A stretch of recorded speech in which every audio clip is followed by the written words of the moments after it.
Assalamualaikum warahmatullahi wabarakatuh. Halo semua, perkenalkan nama saya Melati Dwi Putri, nomor absen 15 dari kelas 12 OTKP 1. Di sini saya akan mereview buku yang berjudul Lengser ke Prabon. Buku ini menceritakan tentang presiden kedua kita, yaitu Pak Soeharto, tentang kehidupannya selama menjadi presiden hingga pemberhentiannya.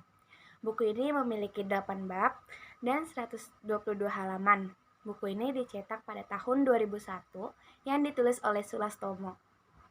Pak Harto memiliki nama lengkap yaitu Haji Muhammad Soeharto.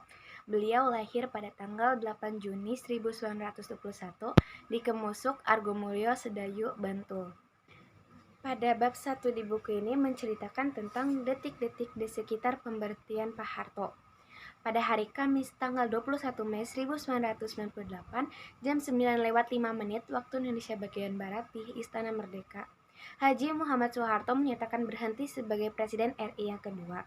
Setelah selama 32 tahun memegang tampuk kepemimpinan bangsa dan negara ini, ia berhenti atas keputusan sendiri dengan merujuk pasal 8 Undang-Undang Dasar 1945 yang berbunyi, jika presiden mangkat, berhenti, atau tidak dapat melakukan kewajibannya dalam masa jabatannya, ia digantikan oleh wakil presiden sampai habis batas waktunya. Setelah itu, Pak Harto melakukan pidato singkatnya. Lalu setelah beberapa detik Pak Harto melakukan pidatonya, Wakil Presiden RI Profesor Dr. B.J. Habibie dilantik sebagai presiden ketiga. Lalu pada bab ini juga Pak Harto memikirkan keputusannya untuk berhenti menjadi presiden. Pada tanggal 19 Mei 1998, keputusan Pak Harto untuk berhenti menjadi presiden itu sudah bulat. Selanjutnya ada bab 2. Bab 2 pada buku ini menceritakan tentang perjalanan Pak Harto ketika ia masih menjabat sebagai presiden, hingga perjalanan ia yang dekat dengan umat Islam sebelum ia berhentinya sebagai presiden. Kemudian ada bab 3. Bab 3 di buku ini berjudul TAP 33 MPRS 1967. Pada bab 3 ini berisi tentang Rahmawati Soekarno Putri mengusulkan agar ketetapan TAP 33 MPRS 1967 dicabut. TAP 33 MPRS 1967 adalah sebuah ketetapan MPRS tentang pencabutan kekuasaan pemerintah dari Presiden Soekarno. Lalu ada bab 4. Bab 4 yang berjudul Meskipun dihujat, saya harus tetap sabar. Isi singkat dalam bab ini yaitu tentang Pak Harto menyadari kalau dirinya sedang dihujat, bahkan dicaci maki. Namun Pak Harto tidak akan menanggapinya segala hujatan dan caci maki tersebut. Tidak sedikit orang yang tidak menyukai Pak Harto, dari Pak Harto masih menjabat sebagai presiden hingga saat itu. Selanjutnya ada bab 5. Bab 5 di buku ini berjudul Pendapat Pak Harto tentang berbagai masalah yang dihadapi bangsa. Setelah lengsernya Pak Harto, ia mengemukakan pendapatnya. Yang pertama tentang kekayaan abadi dan yayasan. Yang kedua ada tentang gagasan reformasi.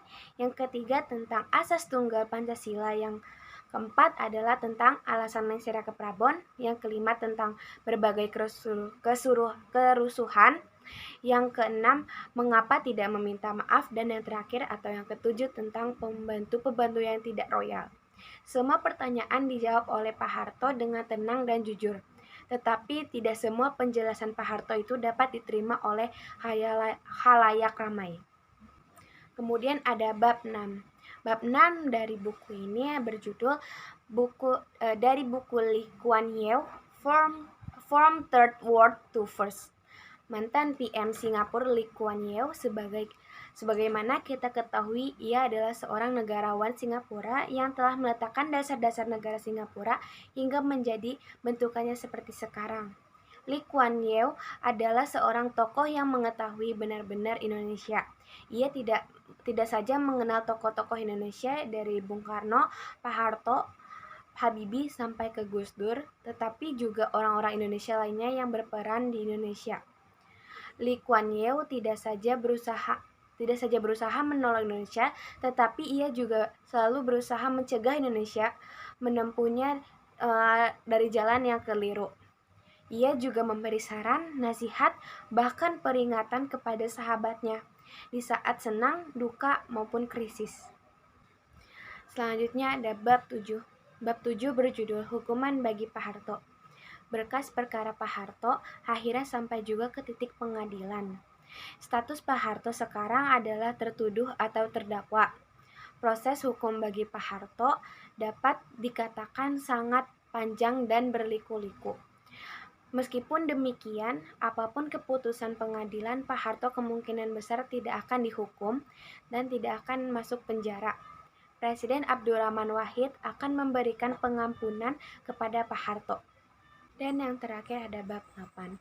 Bab 8 dari buku Lengsernya Keprabon ini yang berjudul Dari Rubik Pelita Hati. Pada bab ini berisi tentang yang pertama adalah menyikapi kritikan Pak Harto, yang kedua adalah nasib Pak Harto, yang ketiga adalah terlambat proses hukum bagi Pak Harto, yang keempat adalah tidak ada ilmiah, yang kelima atau yang terakhir adalah Adnan Buyung Nasution. Review dari saya tentang buku Lengser Keprabon ini, yaitu buku ini sangat bagus untuk dibaca karena setiap babnya terdapat gambar-gambar yang mengetahui keadaan pada saat itu, dan sehingga tidak mudah bosan pada saat membacanya. Kemudian penulisannya yang rapi dan memiliki font yang tidak begitu kecil.